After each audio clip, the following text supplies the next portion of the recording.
तो आप लोग वीडियो में लास्ट तक जरूर बने रहिएगा। तो चलिए शुरू करते हैं फर्स्ट क्वेश्चन से। और आज के वीडियो का पहला क्वेश्चन है हमारा चैप्टर फर्स्ट का ही क्वेश्चन है पहला, कि अगर हम में वाक शक्ति न होती तो क्या होता। अगर हम में वाक शक्ति मतलब क्या होता है, बोलने की शक्ति। अगर हम में बोलने की शक्ति नहीं होता तो क्या हो जाता। तो अगर हम में वाक शक्ति न होती तो पूरी पृथ्वी लुंज पुंज की अवस्था में किसी कोने में बैठी रहती। वाक शक्ति के द्वारा ही हम किसी से बात करते हैं, ये विभिन्न क्रियाकलाप करते हैं। अगर वाक शक्ति नहीं होगा तो हमारे जीवन का गति रुक जाएगा और पूरी सृष्टि गूंगी हो जाएगी और विचारों का आदान प्रदान नहीं हो पाएगा। ये तो आप लोग समझ गए, लेकिन आप लोगों को क्या करना है, हम आपको जो यहाँ पर समझा देंगे वही आपको समझ के रखना है। ये तो आपको रिवीजन के लिए होगा, ठीक है ना। ये तो आप पीडीएफ मिल जाएगा तो इसको आप रिवीजन कर सकते हैं, लेकिन आप लोग को खुद से समझ करके अपनी भाषा में बना करके एग्जाम में लिखना है, ठीक है ना। अगर आप लोग को सिर्फ हिंदी आप लोग पढ़ लेते हैं, समझ लेते हैं और आप लोग को सिर्फ हिंदी लिखने आता है तो आप लोग का कोई भी क्वेश्चन छूटने वाला नहीं हिंदी में, सिर्फ अगर आप लोग आज के इस वीडियो को देख लेते तो, क्योंकि इसमें पूरा आपको कंप्लीट करवा देंगे। तो देखिए क्वेश्चन था हमारा सिंपल, कि अगर हमें वाक शक्ति नहीं होगी, बोलने की शक्ति होगा ही नहीं तो क्या हो जाएगा। तो इसको आप छोड़ दीजिए, हम जो समझाते हैं वो याद रखिए। अगर हमें बोलने का शक्ति नहीं होगा तो पूरी पृथ्वी क्या हो जाएगा, लुंज पुंज अवस्था में किसी कोने में बैठा रहेगा। अब सिंपल लैंग्वेज में लिखिएगा, अगर पूरा पृथ्वी जो होगा उससे अंदर वाक शक्ति होगा ही नहीं, पूरी पृथ्वी में किसी के अंदर बोलने की शक्ति होगा ही नहीं, तो पूरा पृथ्वी जो होगा, पूरे पृथ्वी के जो भी लोग होंगे वो चुपचाप किसी कोने में बैठे रहेंगे। वाक शक्ति के द्वारा, यानी कि बोलने की जो शक्ति है, इसी के द्वारा हम किसी से बातचीत करते हैं, विभिन्न क्रियाकलाप करते हैं। कोई भी काम हमें करना होता है तो हम बोलकर ही ना करते हैं। किसी से हमको कुछ पूछना रहता है, हमें कुछ जानना रहता है, किसी को कुछ बताना रहता है, तो क्या करते हैं, बोल करके करते हैं। यानी कि वाक शक्ति के द्वारा ही हम विभिन्न काम करते हैं। अगर ये वाक शक्ति हमारे पास होगा ही नहीं तो हमारे जीवन का जो गति होगा वो रुक जाएगा और पूरी सृष्टि जो होगी गूंगी प्रतीत होगी। अब कोई गूंगा आदमी रहता है, वो क्या रहता है, चुपचाप हमेशा रहता है। अगर किसी के पास पूरे सृष्टि में, पूरे वर्ल्ड में किसी के पास बोलने का शक्ति होगा ही नहीं तो पूरा सृष्टि क्या होगा, गूंगा प्रतीत होगा और विचारों का जो आदान प्रदान है ये नहीं हो पाएगा। अगर कोई कुछ बोलेगा ही नहीं तो उसके अंदर क्या विचार है, क्या उसके अंदर मनोभाव है, वो कुछ बता ही नहीं पाएगा। ना आप अपने आप बात, अपना जो आपका बात होगा ना किसी को बता पाएंगे, ना कोई और आपको अपना बात बता पाएगा। यानी कि विचारों का जो आदान प्रदान होगा ये पूरा रुक जाएगा। सिंपल सा क्वेश्चन है, आप लोग इसको समझ लिए होंगे और इसको अपने मन से खुद से आपको बना करके एग्जाम में इसका आंसर लिखना है अगर ये क्वेश्चन पूछा जाएगा तो, ठीक है। इसको यहाँ पर सिर्फ समझना है आपको एग्जाम में यही लाइन नहीं लिखना है, अपने मन से खुद से आंसर बना करके आपको लिखना है, ठीक है। अब अगला क्वेश्चन करते हैं। तो अगला क्वेश्चन है हमारा, बातचीत के संबंध में बेन जॉनसन और एडिसन के क्या विचार है। किसके संबंध में, तो बातचीत के संबंध में बेन जॉनसन और एडिसन जो है उनके क्या विचार है। तो बातचीत के संबंध में बेन जॉनसन का कहना है कि बोलने से मनुष्य के रूप का साक्षात्कार होता है। क्वेश्चन था हमारा कि दो व्यक्ति है, एक व्यक्ति का नाम है बेन जॉनसन और एक व्यक्ति का नाम है एडिसन। अब दोनों के क्या क्या विचार है बातचीत के संबंध में ये आपको बताना है। तो बेन जॉनसन का क्या मानना है कि बातचीत करने से, यानी कि बोलने से ही मनुष्य के रूप का साक्षात्कार होता है। साक्षात्कार का मतलब क्या होता है, इंग्लिश में होता है मतलब इंटरव्यू। अब आप लोग समझ गए होंगे, इंटरव्यू में क्या होता है, दो तीन आदमी बैठे रहते हैं, फिर एक आदमी जो इंटरव्यू देता रहता है और उससे में बातचीत चलता रहता है, साक्षात्कार होता रहता है, बातचीत होता रहता है। अगर आदमी कोई आ जाए जो इंटरव्यू देने वाला होगा, वो आकर के चुपचाप बैठ जाए, कुछ बोलेगा ही नहीं, तो कैसे पता चलेगा जो इंटरव्यू ले रहा है उसके अंदर क्या कमी है, क्या खूबी है, क्या क्या गुण है, उसके अंदर क्या अवगुण है, पता ही नहीं चलेगा। यानी कि बेन जॉनसन का यही मानना है कि बातचीत करने से मनुष्य का रूप का साक्षात्कार होता है, इनके इंटरव्यू होता है।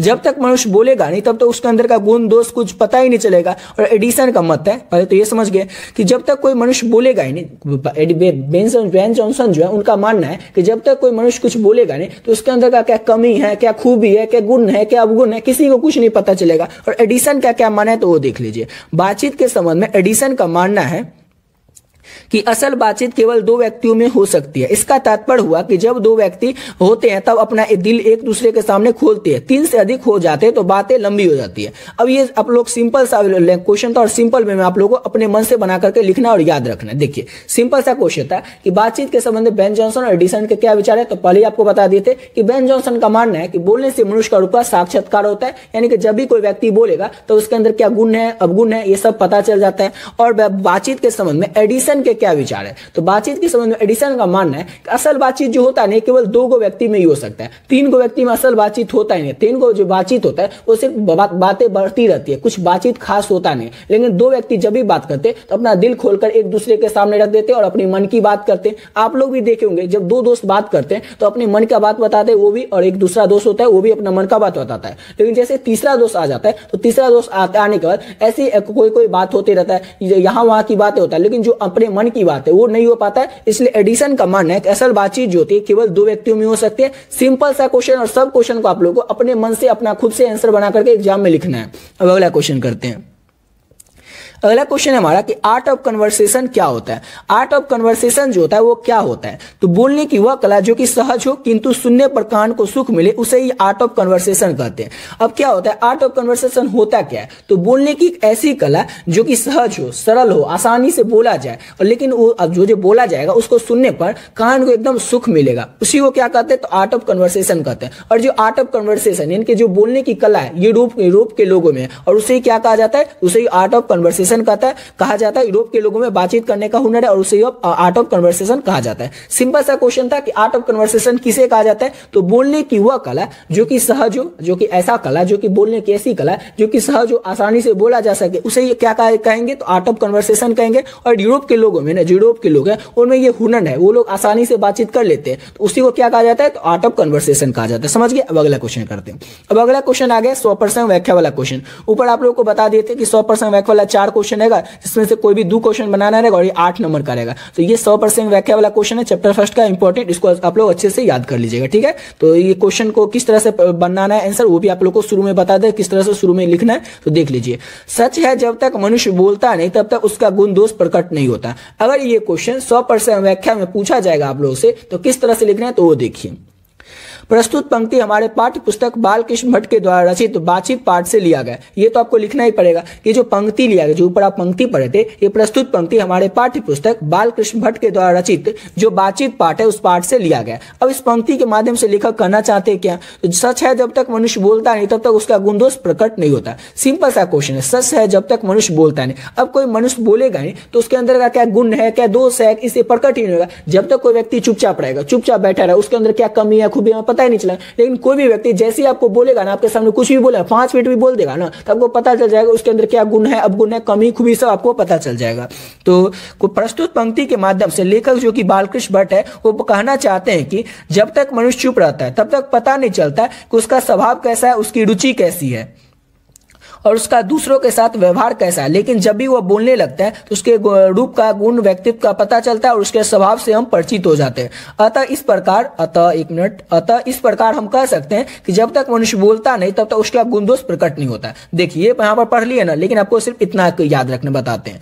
प्रस्तुत पंक्ति हमारे पाठ्य पुस्तक बालकृष्ण भट्ट के द्वारा रचित बातचीत शीर्षक पाठ से लिया गया। इतना आप लोग याद रखिएगा, और ये सब आपको लिखना ही नहीं, पढ़ना ही नहीं है, सिर्फ आपको हम समझाएंगे वही आपको याद रखना है। ये सब आप लोग को लिखना नहीं है, आप लोग अपने मन से बना के लिखिएगा कि लेखक इस पंक्ति के माध्यम से कहना चाहते हैं कि जब तक कोई व्यक्ति बोलेगा नहीं तब तक हमें ये पता ही नहीं चलेगा उसके अंदर का गुण क्या है, दोष क्या है, स्वभाव क्या है, उसके अंदर कमी क्या है, खूबी है, पता ही नहीं चलेगा। इसलिए जब भी कोई व्यक्ति बोलता है तभी उसके अंदर का गुण दोष जो भी होता है वह प्रकट हो जाता है और हमें पता चल जाता है। ठीक है, तो इस पंक्ति के माध्यम से लेखक यही बताना चाहते हैं। आप लोग इस तरह से आंसर लिख सकते हैं और अपने मन से आपको आंसर सबको बना के लिखना है। ये वाला पॉइंट जो हम बताते हैं, जो आंसर बताते हैं, ये सिर्फ आपको समझने के लिए है।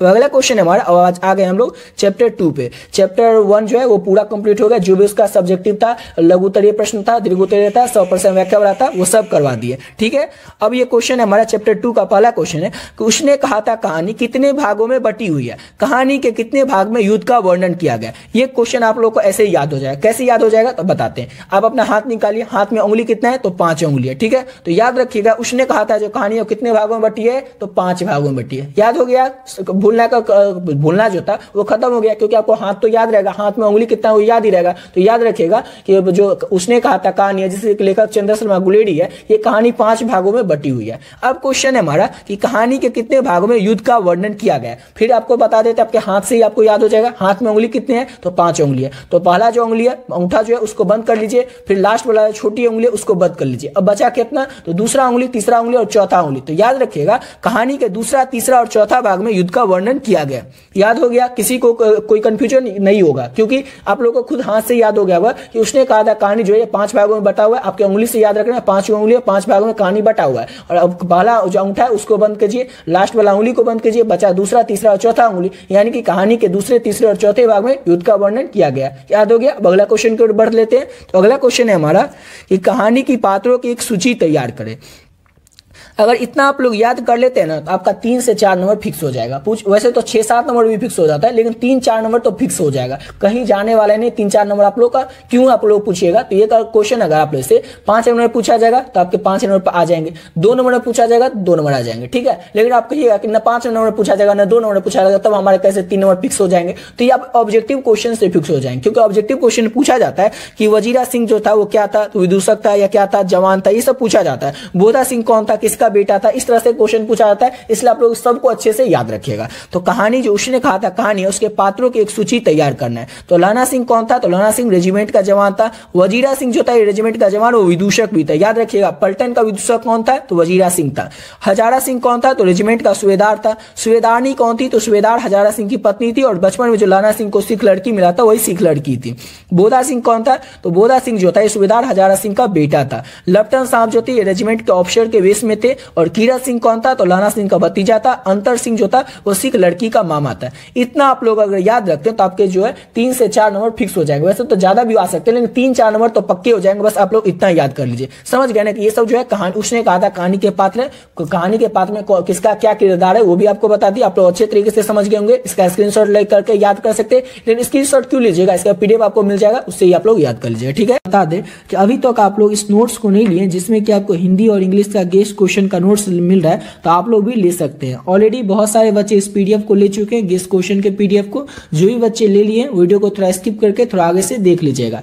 जो लोग अभी तक नहीं लिए उनको जल्दी से बता देते हैं कि इसमें आपको मिलेगा क्या क्या और कैसे लेना है। ऑलरेडी बहुत सारे बच्चे इसको ले चुके हैं और अपने एग्जाम की तैयारी बहुत ही अच्छे तरीके से कर रहे हैं। तो देखिए, जैसे कि आपके हिंदी में पता ही होगा टोटल 26 चैप्टर है, इंग्लिश में आपके टोटल 21 चैप्टर है। तो इन सभी चैप्टर के जो भी क्वेश्चन इंपॉर्टेंट है, चाहे वो ऑब्जेक्टिव हो चाहे वो सब्जेक्टिव हो, इस सारा का सारा प्रश्न आप लोगों को इस पीडीएफ में मिल जाएगा, हर एक चैप्टर का चैप्टर वाइज। साथ ही साथ आपको पिछले 12 साल में जो भी प्रश्न पूछे गए हिंदी में, वो ऑब्जेक्टिव का क्वेश्चन वो आपको आंसर के साथ मिल जाएगा। और अगर आप लोग इतना अच्छे से कर लेते हैं तो यकीन मानिए आपके एग्जाम में जो भी प्रश्न आएंगे उसका 99% क्वेश्चन आप लोगों को यहीं से देखने को मिल जाएगा।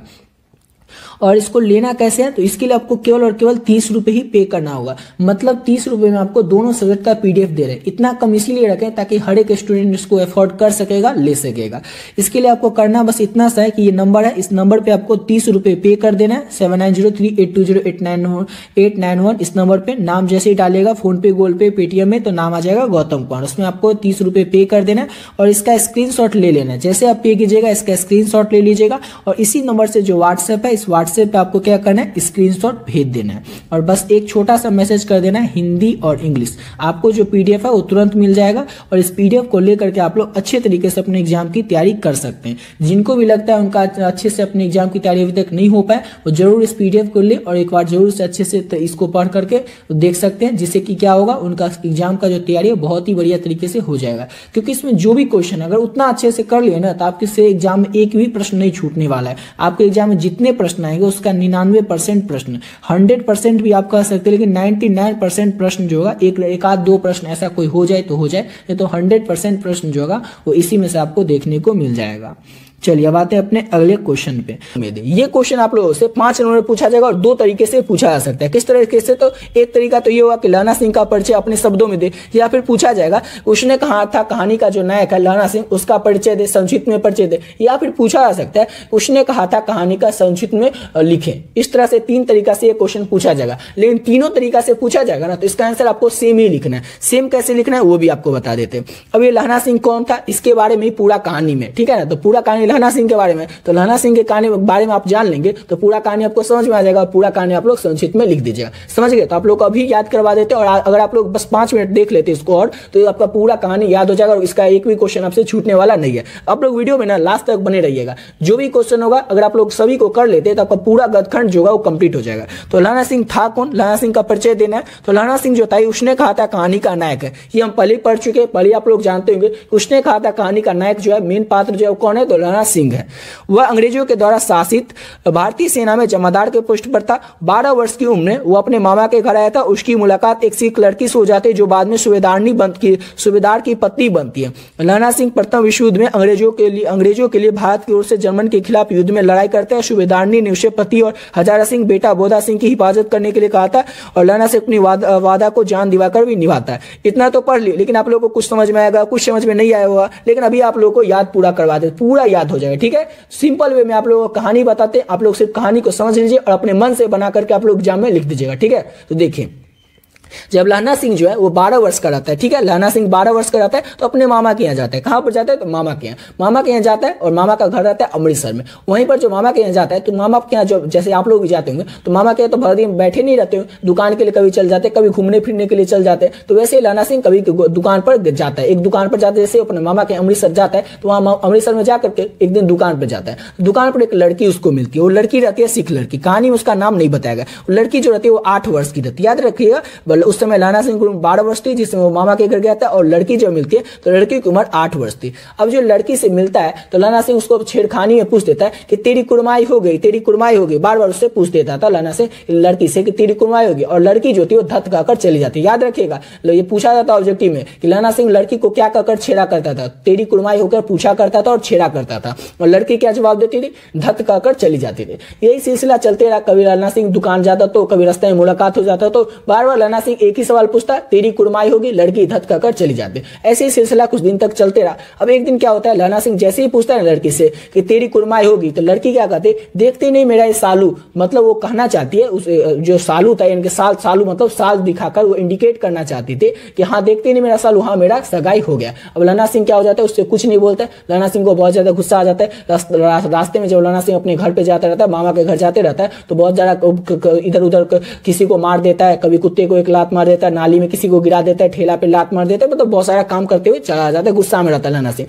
बस वो लड़की इतना ही कहते, देखते नहीं मेरा सालू, और लड़की चली जाती है, लहना सिंह अपना चल देता है गुस्सा में। अब क्या होता है, लहना सिंह अपने मामा क्या चल गया, फिर बहुत साल बीत के लहना सिंह अपने काम में लग गया, लड़की अपने काम में लगे। फिर आज बहुत सालों बाद लहना सिंह जो है वो जमादार के पोस्ट पर है। सूबेदार से एक छोटा सा पोस्ट होता है। देखिए सबसे पहला सिपाही में सबसे छोटा पोस्ट होता है वो होता है सिपाही का पोस्ट, और सिपाही से थोड़ा ऊंचा पोस्ट होता है वो होता है जमादार का पोस्ट, और जमींदार से भी ऊंचा पोस्ट जो होता है वो होता है सूबेदार का पोस्ट। ये समझ गए।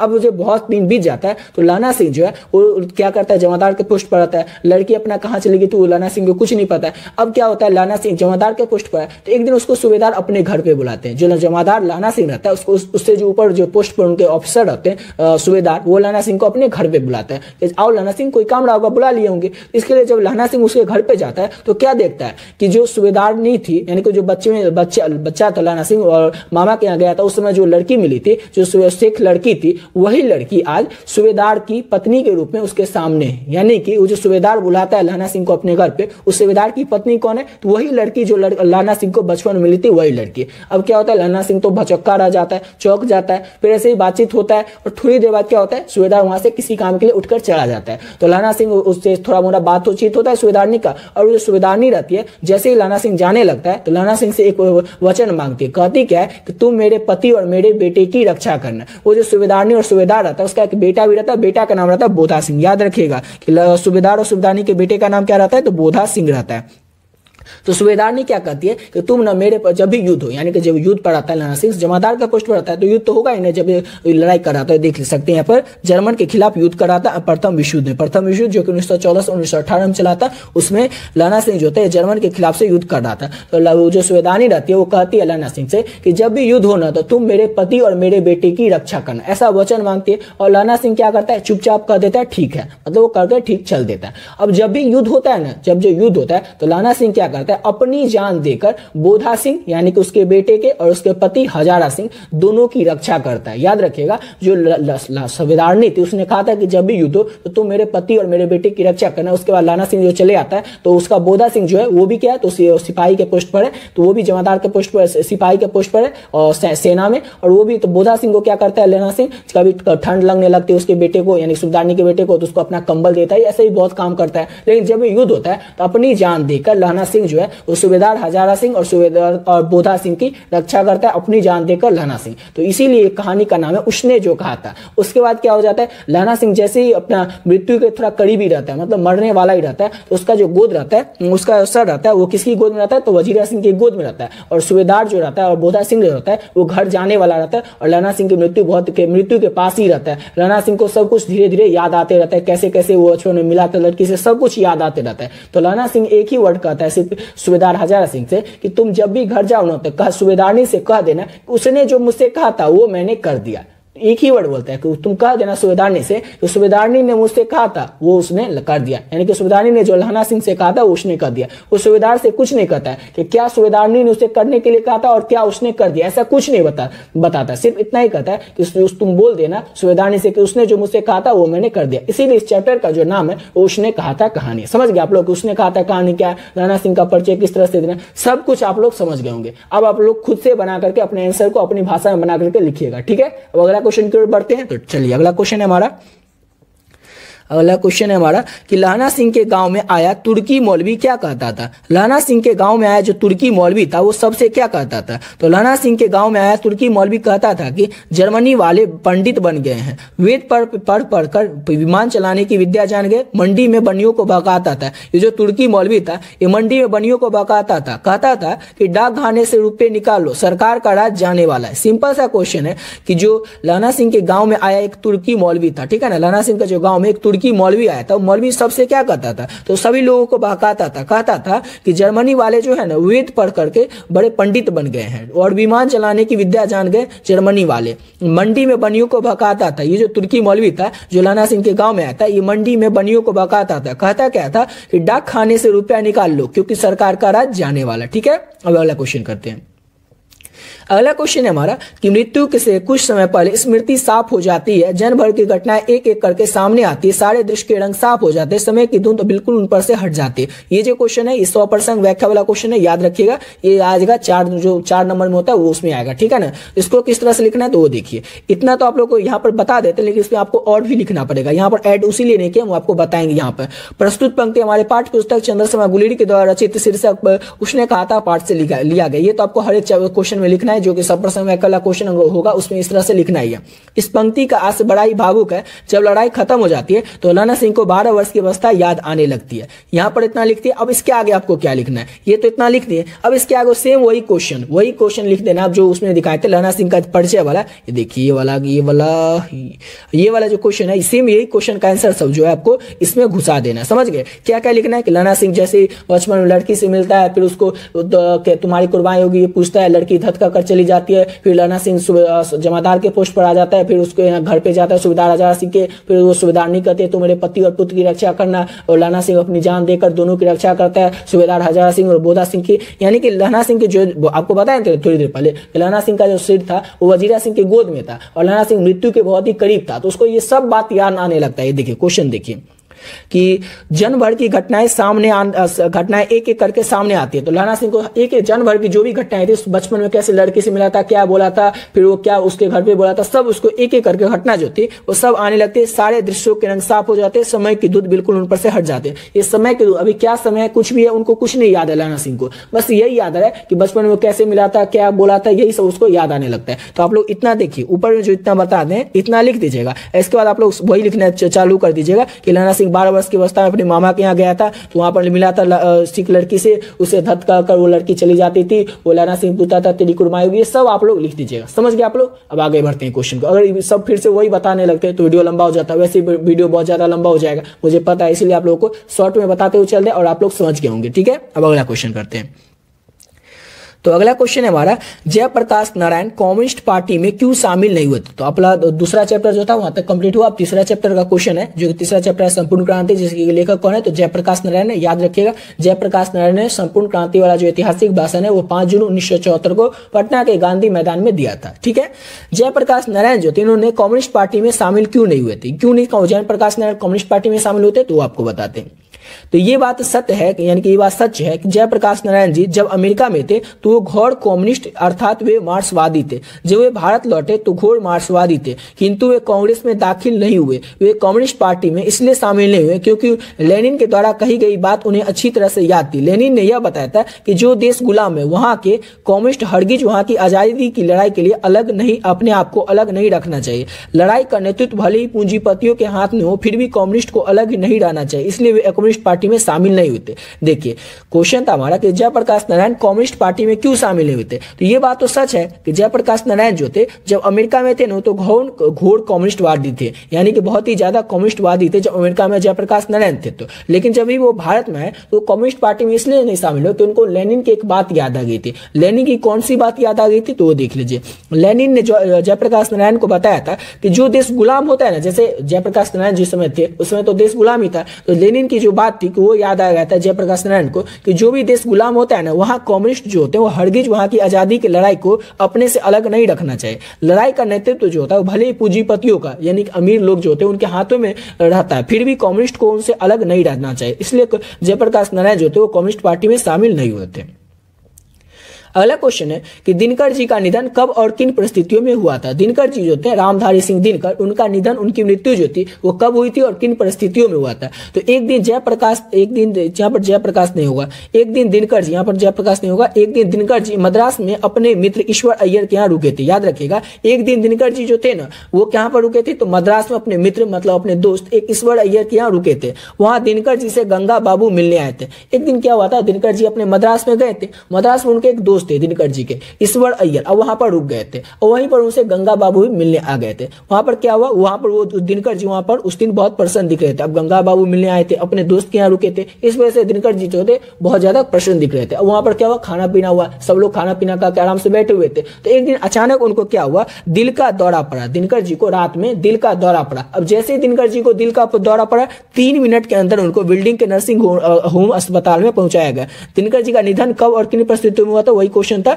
तो दिनकर जी को जैसे ही दिल का दौरा पड़ा ना रात में, उनको 3 मिनट के, मात्र 3 मिनट के अंदर में बिल्डिंग के नर्सिंग होम में पहुंचाया गया। डॉक्टर जो थे वो अच्छी तरीके से दिनकर जी के देखभाल में लग गए, उनको बचाने में, उनको देखभाल करने में लग गए, लेकिन फिर भी उनको बचाया नहीं जा सका। रामनाथ जी की गोयनका के द्वारा, यानी कि उनके सामने ही उनका निधन हो गया था। किनका, तो दिनकर जी का। समझ गए कि दिनकर जी का निधन कब और किन परिस्थितियों में हुआ था। तो दिनकर जी जो थे एक दिन मद्रास में अपने दोस्त अय्यर के यहाँ गए थे, ईश्वर अय्यर के यहाँ गए थे, वहीं पर गंगा बाबू जो थे वही मिलने के लिए दिनकर जी से आए थे। उस दिन दिनकर जी जो थे बहुत खुश थे। क्यों खुश थे, क्योंकि गंगा बाबू मिलने के लिए आए थे। उसके बाद वो अपने मित्र के यहाँ गए थे, इस वजह से दिनकर जी काफी ज्यादा खुश थे। उसके बाद क्या हुआ, खाना पीना हुआ, रात का टाइम था, दिनकर जी को अचानक क्या होगा, दिल का दौरा पड़ा। अब जैसे ही दिनकर जी को दिल का दौरा पड़ा उसके 3 मिनट के अंदर उनको बिल्डिंग के नर्सिंग होम में ले जाया गया। सब डॉक्टर जो थे वो सभी तरीके से उनका इलाज करने लगे, लेकिन फिर भी उनको बचाया नहीं जा सका। समझ गए। अब अगला क्वेश्चन करते हैं। इस सब क्वेश्चन को आप लोगों को यहाँ पर सिर्फ समझना है और एग्जाम में खुद से बना करके आप लोगों को लिखना है।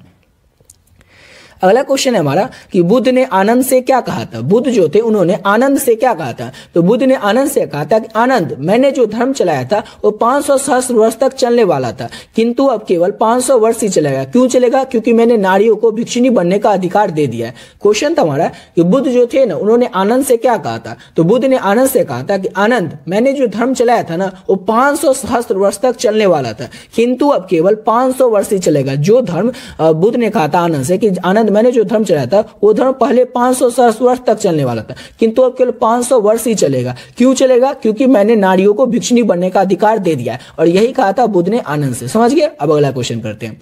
अगला क्वेश्चन है हमारा कि नारी की पराधीनता कब से आरंभ हुई। पराधीनता मतलब क्या होता है, पतन, मतलब कि उसके पुरुष के तुलना में नारी की जो पराधीनता था उसमें कमी यानी कि पतन कब से होने लगा। तो नारी की पराधीनता तब से आरंभ हुई जब से मानव जाति ने कृषि का आविष्कार किया। इसके चलते नारी घर में और पुरुष बाहर रहने लगा। यहाँ से जिंदगी 2 टुकड़ों में बट गई। घर का जीवन सीमित हो गया और बाहर का जीवन असीमित हो गया। कृषि के विकास के साथ ही नारी की पराधीनता आरंभ हो गई। ये तो आप लोग समझ गए, ये सब नहीं लिखना है, सिर्फ हम जो आपको समझाएंगे वो आपको लिखना है। तो आप लोग को अपने, हम जो समझाएंगे वो तो लिखना है, लेकिन अपने मन से बना करके लिखना है, ठीक है। तो क्वेश्चन था कि नारी की पराधीनता कब से आरंभ हुई। तो याद रखिएगा कि नारी की पराधीनता तब से आरंभ हुई जब से मानव जाति ने कृषि का आविष्कार किया। कृषि का आविष्कार तो कब हुआ था, बहुत ही पहले हुआ था, बहुत पहले हुआ था। तो उसी समय से नारी की जो पराधीनता थी वो शुरू हो गई। कैसे शुरू हो गई, क्योंकि जब कृषि का आविष्कार हुआ तो नारी क्या करती थी, घर में रहती थी, घर का जो भी काम था, घर का काम करना, खाना बनाना, बर्तन धोना, पोछा करना, जो भी काम था, घर को साफ सुथरा रखना, यानी घर के अंदर का जो काम था वो सिर्फ नारी करने लगी। लेकिन पुरुष क्या करता था, वो खेती भी करता था, बाहर का और भी कोई कुछ काम था, यानी कि बाहर का पूरा काम कौन करने लगा था, तो पुरुष करने लगा था। और घर का जितना भी काम था वो कौन करने लगी थी, तो नारी करने लगी थी, स्त्री करने लगी थी। इसी के साथ क्या हो गया था, नारी का पराधीनता का आरंभ हो गया था। अब जैसे ही कृषि का आविष्कार हुआ उसी समय से नारी का पराधीनता शुरू हो गया था। आप लोग याद रखिएगा, अपने मन से बना करके लिखिए कि नारी जो थी वो घर का काम करती थी। ये सब तो आपको समझाने के लिए आप लोग को बना के लिखना अपने भाषा में, अपने लैंग्वेज में, कि नारी का पराधीनता तब से आरंभ हुआ जब से मानव जाति ने कृषि का आविष्कार किया। कृषि का आविष्कार होते ही नारी जो थी वो घर का काम करने लगी और पुरुष जो था वो बाहर का काम करने लगा, यानी कि नारी की पराधीनता मानव जाति के कृषि के आविष्कार के साथ ही शुरू हो गया था। समझ गए। अब अगला क्वेश्चन करते हैं। तो अगला क्वेश्चन है हमारा 100% व्याख्या वाला एक क्वेश्चन है जो कि 4 नंबर का क्वेश्चन रहेगा। 4 रहेगा क्वेश्चन जिसमें कि 2 बनाना है। अब क्वेश्चन है हमारा कि जिस पुरुष में नारीत्व नहीं है वो अपूर्ण है। अब इस पार्ट के माध्यम से, यानी कि इस पॉइंट के माध्यम से, इस लाइन के माध्यम से लेखक क्या कहना चाहता है, और जो लाइन है किस पार्ट से लिया गया, तो यह प्रस्तुत पंक्ति यानी कि जो पंक्ति है ये हमारे पाठ्य पुस्तक रामधारी सिंह दिनकर के द्वारा रचित शीर्षक अर्धनारीश्वर पाठ से ली गई। तो हम इतना समझ गए, ये जो लाइन लिया गया ये अर्धनारीश्वर पाठ से लिया गया, और ये लाइन के लेखक कौन है, अर्धनारीश्वर पाठ के लेखक कौन है, तो रामधारी सिंह दिनकर है। अब इस लाइन के माध्यम से लेखक कहना क्या चाहते हैं कि जिस पुरुष में नारीत्व नहीं होता है वो अपूर्ण होता है। जिस भी पुरुष में नारीत्व यानी नारीत्व की जो भावना होता है वो नहीं होता है, वो पुरुष जो होता है अपूर्ण होता है, अधूरा होता है। इसका मतलब आपको अभी समझा देते हैं कि इस पंक्ति के माध्यम से, इस पंक्ति के माध्यम से लेखक यानी कि रामधारी सिंह दिनकर जो है वो कहना चाहते हैं कि जिस भी पुरुष में नारी का गुण अर्थात नारीत्व नहीं होता है, नारीत्व का भावना। देखिए क्वेश्चन था हमारा कि जिस भी पुरुष में नारीत्व नहीं होगा। नारीत्व का मतलब क्या होता है, तो नारीत्व मतलब होता है नारी के गुण। नारी में कौन कौन से गुण होते हैं, तो दया के गुण होते हैं, माया होता है, ममता होता है, सहिष्णुता होता है। यानी कि जो भी पुरुष में ये नारी का ये सब गुण नहीं होगा वो पुरुष जो होगा वो अधूरा होगा। पुरुष को नारी का गुण ही क्या बनाता है, तो पूर्ण बनाता है। पुरुष को एक नारी का जो ये सब गुण है, जो यहाँ पर गुण देखें, ये सब गुण क्या करता है, तो पूर्ण बनाता है, संपूर्ण बनाता है। अगर उसमें दया, माया, सहिष्णुता नहीं होगा तो दूसरों के साथ अच्छा व्यवहार या अच्छे से बात नहीं करेगा। अगर किसी पुरुष में नारी का जो ये गुण है, दया, माया, ममता, ये सब नहीं होगा तो जो पुरुष होगा वो किसी के साथ भी अच्छा व्यवहार नहीं करेगा। इसलिए पुरुष को नारी के जो ये गुण है यही पूर्ण बनाते हैं। इसलिए हर एक पुरुष में नारी का ये गुण होना ही चाहिए, अर्थात पुरुष में भी नारी का गुण होना आवश्यक है। समझ गए। ये 100% व्याख्या वाला क्वेश्चन था, आप लोग को बता दिया। अपनी भाषा में आप लोग को बना करके एग्जाम में लिखना है। अब आ चुके हैं हम लोग चैप्टर 5 पे। चैप्टर 5 क्या है, तो रोज है, जिसके के लेखक कौन है, तो इसके लेखक है सचिदानंद हीरानंद वात्सल अज्ञ। समझ गए। अब इस चैप्टर के क्वेश्चन को करते हैं। तो क्वेश्चन है हमारा कि मालती के घर का वातावरण आपको कैसा लगा, अपने शब्दों में लिखिए। मालती जो थी, थोड़ा सा समझ लीजिए, लेखक जो रहते अज्ञ हैं वो अपनी बहन के यहाँ जाते हैं, दूर की बहन रहती है, और जो उसके शादी के 4 साल बाद उससे मिलने के लिए जाते हैं, और उसके घर में जो भी देखते हैं ना वही लेखक जो अज्ञ है इस चैप्टर में उतार दिया, लिख दिए। तो जब जैसे ही वो अपनी दूर की बहन मालती के यहाँ लेखक जाते हैं तो मालती को का घर का वातावरण लेखक को कैसा लगा, या फिर आप जो कहानी पढ़े होंगे तो उस कहानी में आपको कैसा लगा ये आपको बताना, अपने शब्दों में बताना। देख दे क्वेश्चन में लिखा हुआ, अपने शब्दों में लिखिए।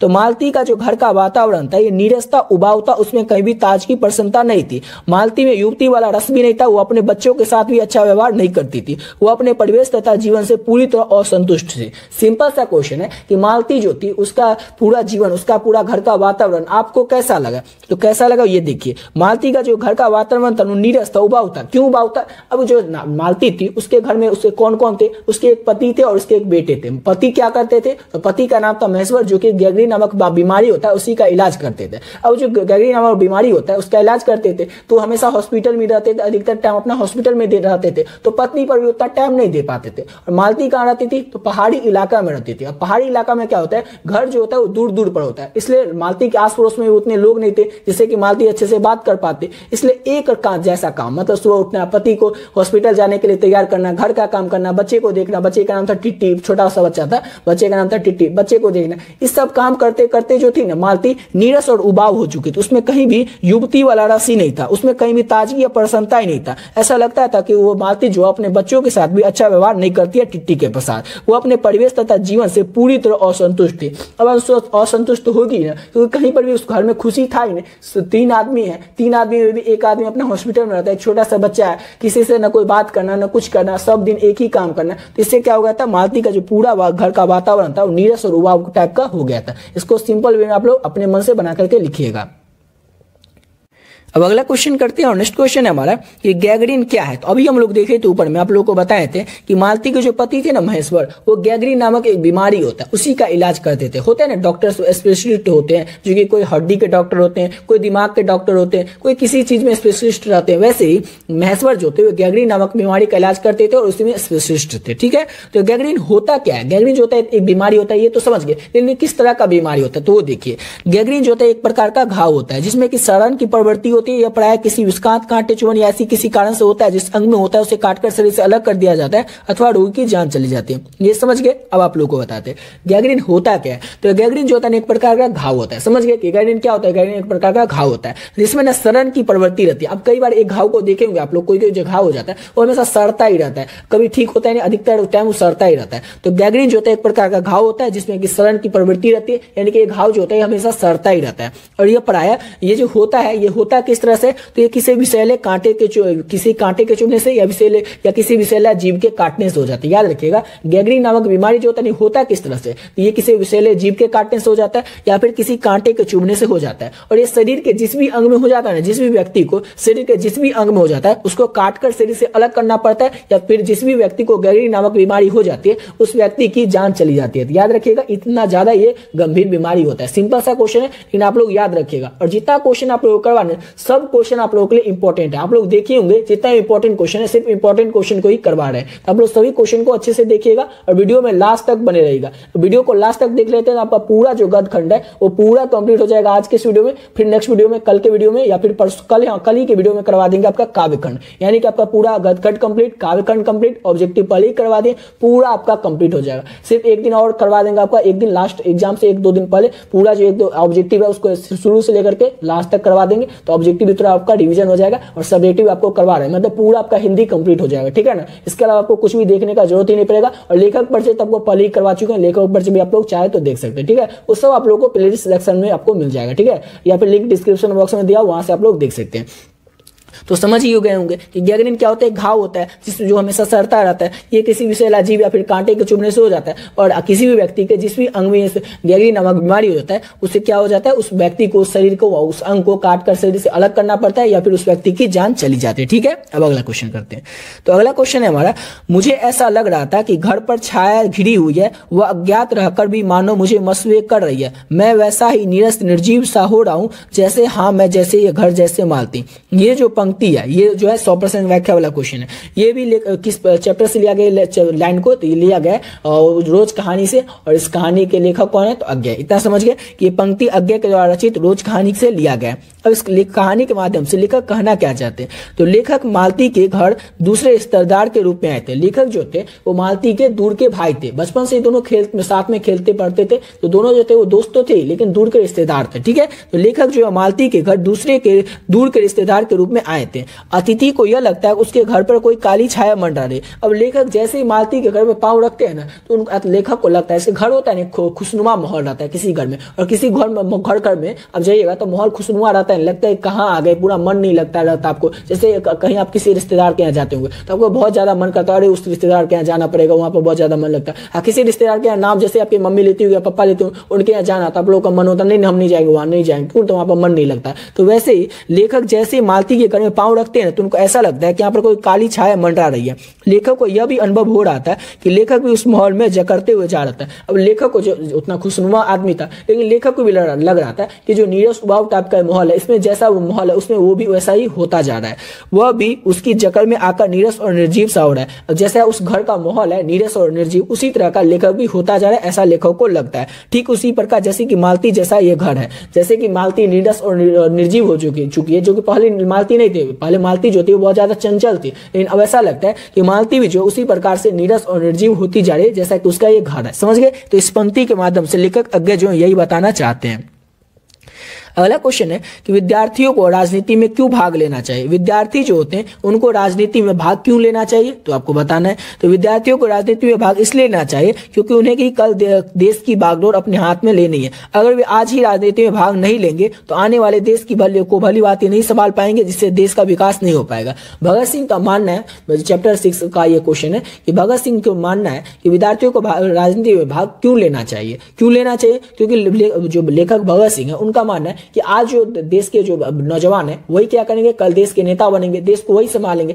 आज जो प्रधानमंत्री या फिर राष्ट्रपति या कोई भी मंत्री है तो कल क्या होगा, उनके बाद कोई आएंगे तो देश के कोई नौजवान ही आएंगे ना, कोई विद्यार्थी ही आएंगे ना। तो वही लेखक का मानना है, भगत सिंह का मानना है कि विद्यार्थियों को राजनीति में भाग इसलिए लेना चाहिए क्योंकि उन्हें कल देश का बागडोर अपने हाथ में लेना है। अगर आज वो राजनीति में भाग नहीं लेंगे, अगर आज से लोग जो भी नेता बनना चाहते हैं या फिर नेता के फील्ड में जाना चाहते हैं, उनको आज ही नहीं पता हुआ कि राजनीति में किस तरह से संभाला जाता है, देश को क्या करना होता है। अगर आज पता ही नहीं होगा तो देश को तो अच्छे से संभाल ही नहीं पाएंगे, जिससे क्या होगा, देश का विकास नहीं हो पाएगा। ऐसा किसका मानना है, तो भगत सिंह का मानना है कि विद्यार्थियों को राजनीति में भाग लेना ही चाहिए।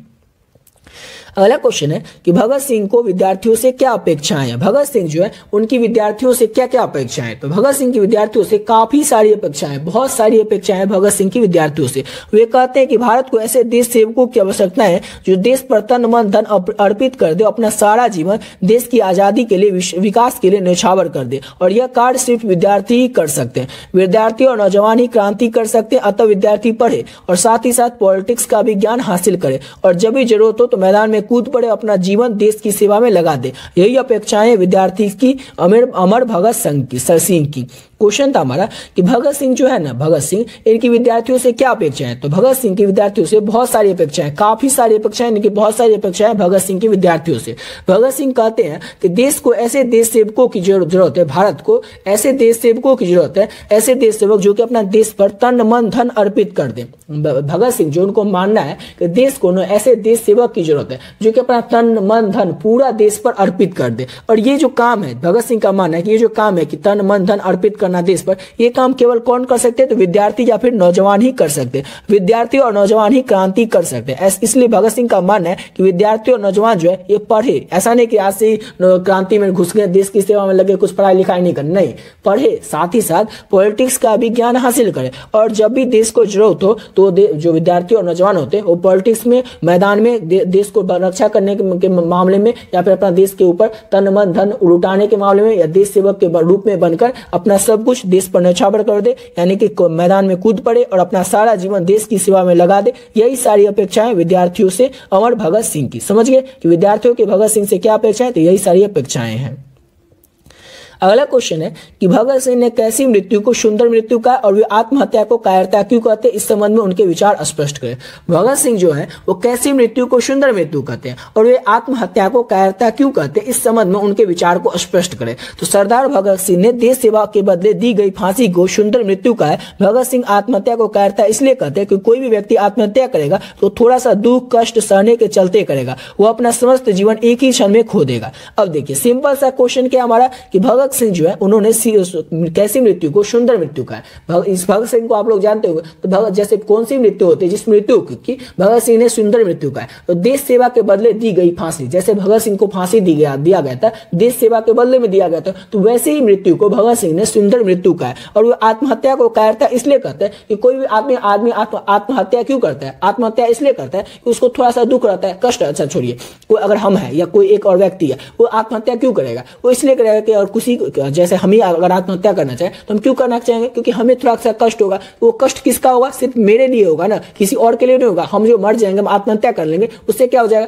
किसी में कोई फर्क नहीं पड़ेगा, मेरा ही बिगड़ेगा, यानी कि हम कुछ देश के लिए कर ही नहीं पाएंगे। लेकिन अगर हम जीवित रहे तो देश के लिए बहुत कुछ कर सकते हैं। तो भगत सिंह का यही मानना है कि किसी को आत्महत्या करना ही नहीं चाहिए। आत्महत्या जो होता है कायरता का काम होता है, क्योंकि आत्महत्या वही करेगा क्योंकि उसको थोड़ा सा दुख होगा, कष्ट होगा, उस दुख कष्ट सहने के चलते वो आत्महत्या करेगा। लेकिन अगर वो जिंदा रहेगा तो अपना सारा जीवन देश पर न्यौछावर कर सकता है। भगत सिंह ने देश सेवा के बदले दी गई जो फांसी होती है उसी को सुंदर मृत्यु का है। और आत्महत्या को कायरता इसलिए कहते हैं क्योंकि वह थोड़ा सा, कोई व्यक्ति आत्महत्या इसलिए करेगा कि वह दुख कुछ या फिर कष्ट सहने के चलते करेगा, लेकिन वो अपना सारा जीवन जो एक क्षण में ही खो देगा। अगला क्वेश्चन है हमारा, चंपारण क्षेत्र में बाढ़ की प्रचंडता के बढ़ने के कारण क्या है। चैप्टर 7 से क्वेश्चन आ चुके हैं ओषधानिरा पे। ये चंपारण क्षेत्र में बाढ़ की प्रचंडता जो है इसके बढ़ने के कारण क्या है। तो चंपारण क्षेत्र में बहुत घना जंगल हुआ करता था जो पानी को रोकता था। धीरे धीरे जंगल की कटाई होने के बाद महावन समतल हो गया और बाढ़ के पानी का बहाव में रुकावट नहीं होता और वहां पर बाढ़ के प्रचंड का रूप आने लगा। सिंपल सा क्वेश्चन है कि चंपारण के क्षेत्र में क्या हो जाता है, बहुत ही बाढ़ आ जाती है। बाढ़ तो आप लोग समझ रहे होंगे, बिहार के बच्चे होंगे तो बाढ़ के बारे में तो पता ही होगा। तो चंपारण क्षेत्र में बाढ़ की प्रचंडता जो है, बाढ़ के बढ़ने का कारण क्या है, बाढ़ की जो इतना आ जाता है वो क्यों आता है। तो पहले क्या था कि चंपारण क्षेत्र में बहुत ज्यादा जंगल घना हुआ करता है, बहुत ज्यादा जंगल हुआ करता था, बहुत ज्यादा पेड़ पौधे हुआ करते थे, जो कि क्या होता था, जैसे ही बाढ़ आता था, पानी आता था तो उस पानी के बहाव को रोकता था। धीरे धीरे क्या होने लगा, जंगल की कटाई होने लगी। उससे क्या हो गया, जंगल जो हो गया यानी कि पूरा जमीन जो हो गया वो समतल हो गया, एक जैसा हो गया। अब पानी जैसे आता है सराक दवर सीधे पानी चला आता है। पहले क्या होता था, पानी जो होता था पेड़ रहता था, पानी पेड़ जो होता था, पेड़ जो रहता था तो पानी का रुकाव करता था, रोकता था। बाढ़ के पानी का बहाव को रुकावट नहीं होता। अब तो कोई रुकावट ही नहीं, पेड़ है ही नहीं, तो जमीन पूरा समतल है, पानी जैसे आता है एक सराक दवर पूरा चला आता है। ठीक है, तो बाढ़ के प्रचंड डूब का यही कारण है, जंगलों की कटाई होना। ठीक है, अब अगला क्वेश्चन करते हैं।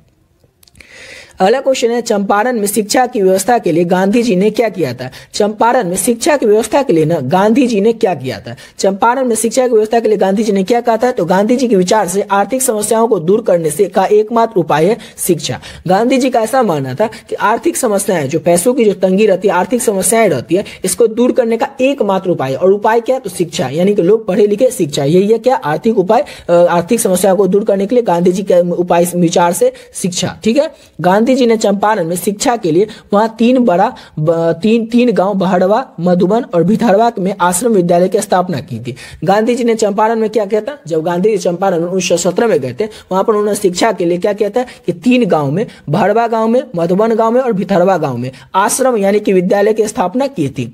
उन विद्यालयों की जिम्मेदारी गुजरात, महाराष्ट्र आए कार्यकर्ता को दे दिया और विदेशों से शिक्षा प्राप्त शिक्षक वहां रखे गए ताकि संचालन अच्छे से हो। सिंपल सा क्वेश्चन है, समझ गए कि चंपारण में शिक्षा की व्यवस्था के लिए गांधी जी ने क्या क्या किया था। कि चंपारण में जब गांधी जी गए थे 1917 में, तो उन्होंने शिक्षा की व्यवस्था के लिए क्या किया था। तो गांधी जी का ऐसा विचार था, मानना था कि इस आर्थिक समस्याओं को दूर करने का बस एक ही उपाय है, वो है शिक्षा। और गांधी जी ने चंपारण में शिक्षा के लिए 3 गांव चुने थे, बहड़वा गांव, मधुबन गांव और भितरवा गांव। ये तीनों गांव में आश्रम की स्थापना यानी कि विद्यालय की स्थापना की थी, बड़वा गांव, मधुबन गांव और भितरवा गांव में। और उन विद्यालयों की जो जिम्मेदारी है वो गुजरात और महाराष्ट्र आए जो कार्यकर्ता थे, काम करने वाले लोग थे, उनको जिम्मेदारी दे दिया गया था कि 3 गांव में 3 जो विद्यालय की स्थापना की गई, तीनों विद्यालय अच्छी तरीके से चले, सुचारू ढंग से चले, इसकी जो जिम्मेदारी है वो दिया गया था गुजरात और महाराष्ट्र से आए कार्यकर्ता को, इसके काम को।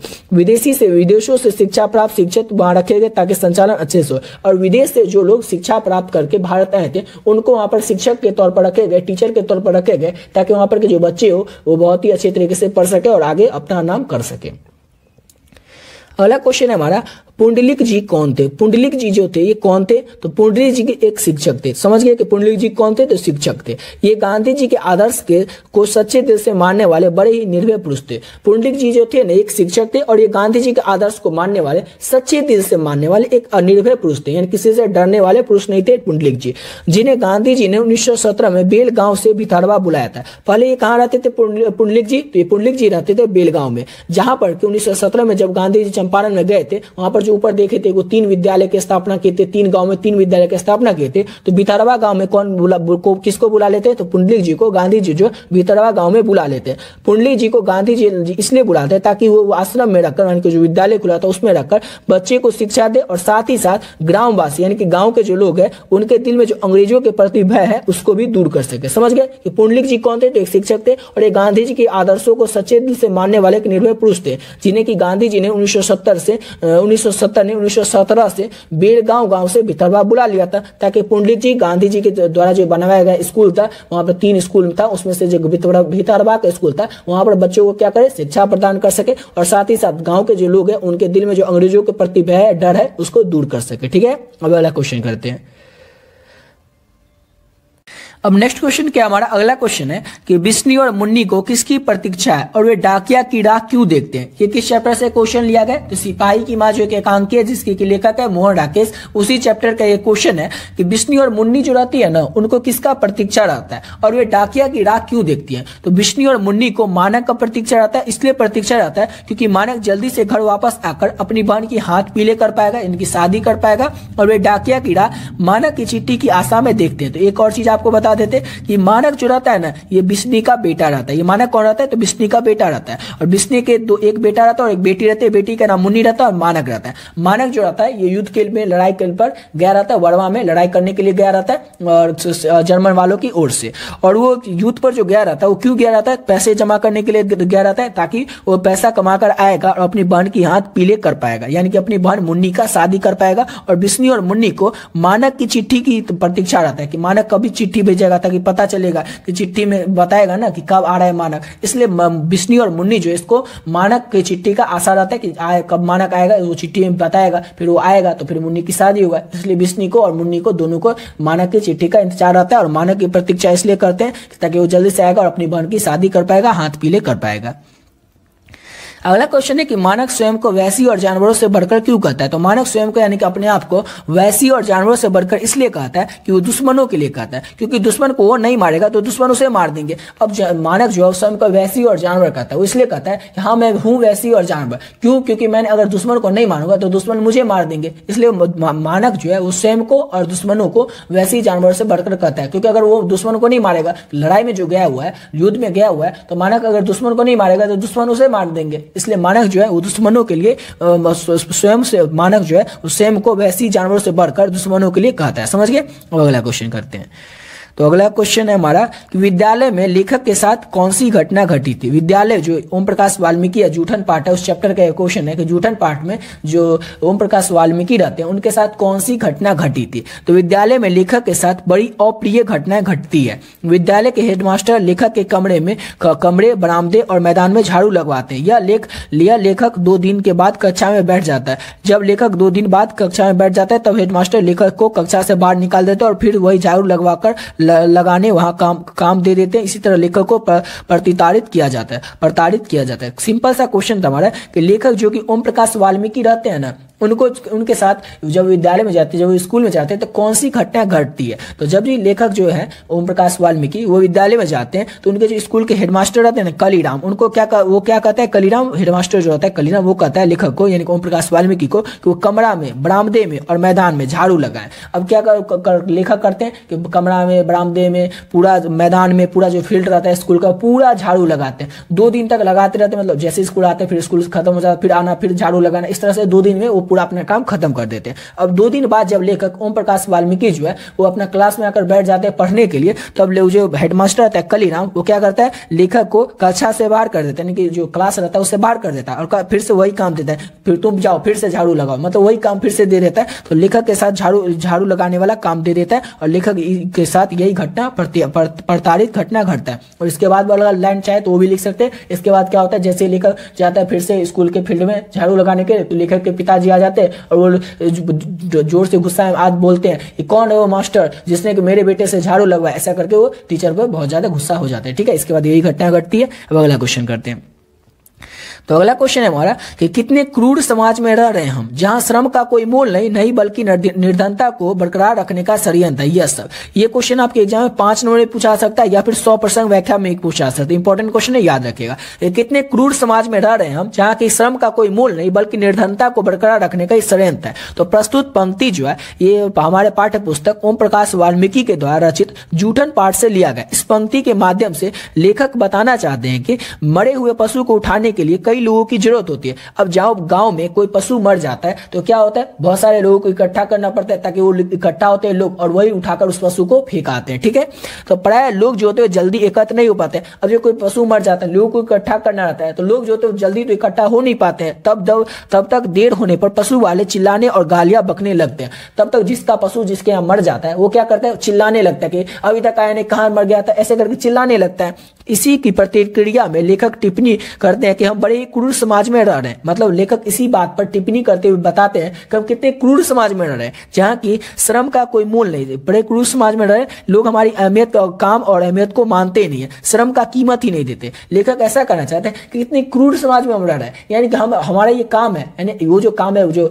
जानवर को मरे हुए जानवरों को फेंकने का काम, ये तो सब नहीं कर सकता। वो निचले जाति के लोग होते हैं वही करते हैं। तो सब एक निचले जाति के जो लोग होते हैं उन सबको एकत्र करना पड़ता है।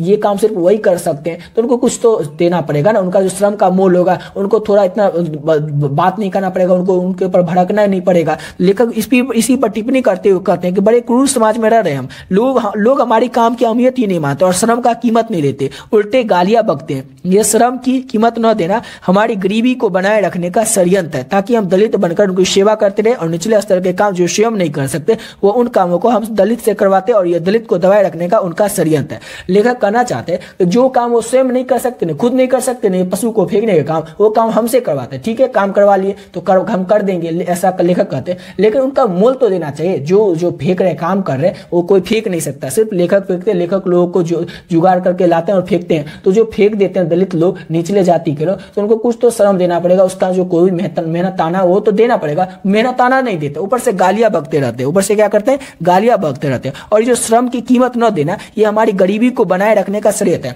अब लेखक कहना चाहते हैं कि जो हमारे श्रम की कीमत नहीं देना चाहते, तो वो इसलिए नहीं देना चाहते कि अगर हम उनका श्रम लेकर के अगर हमारे पास भी पैसा हो जाएगा तो हम उनका यही काम करने क्यों जाएंगे। यानी कि लेखक ऐसा करना चाहते हैं, उनका ये षड्यंत्र है, उनका ये जाल है, ताकि हम लोग दलित बनकर यानी कि गरीब बनकर उनकी सेवा करते रहे और निचले स्तर के जो भी काम वो स्वयं नहीं करते हैं। छोटा काम जो भी होता है, ऐसा काम जो कि निचले जाति के लोग ही काम करते हैं, वही काम हमसे करवाते हैं, जो काम वो खुद नहीं कर सकते। तो ये उन कामों को हम दलित से करवाते हैं और ये दलित को दबाए रखने का उनका सबसे बड़ा षड्यंत्र है। समझ गए?